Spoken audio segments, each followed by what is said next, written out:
আসসালামু আলাইকুম। Doctor Nilufa Yasmin, happy homeo হল থেকে। জীবনে প্রত্যেকটা মেয়েই কোনো না কোনো সময় সাদা স্রাবজনিত সমস্যায় ভুগে, কিন্তু অনেক মেয়েরাই জানে না যে হোমিওপ্যাথিতে চমৎকার ওষুধ আছে, চিকিৎসা আছে। সেই চিকিৎসা নিয়েই আজকে কথা বলবো।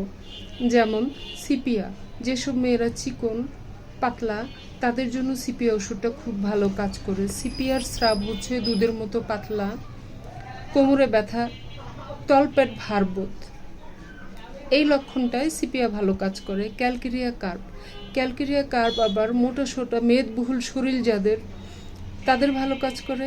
এই ক্যালকেরিয়া কার্বের স্রাব হচ্ছে টক গন্ধ থাকতে পারে। অ্যালোমিনার স্রাব পাতলা, মাঝে মাঝে পিচ্ছিল হতে পারে।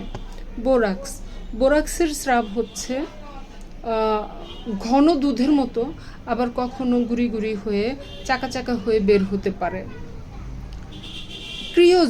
ক্রিওজোটের স্রাব জ্বালা, চুলকানি, দুর্গন্ধ সবগুলোই থাকতে পারে।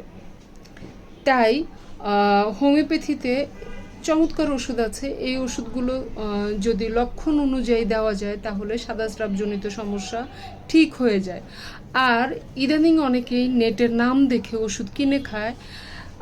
এখান থেকে তো বুঝতে পারছেন যে আমাদের হোমিওপ্যাথি চিকিৎসাটা মুখস্থভাবে ওষুধ খাওয়া উচিত না। কারণ চিকন মেয়েদের এক ওষুধ, মোটা মেয়েদের এক ওষুধ, ঠিক আছে?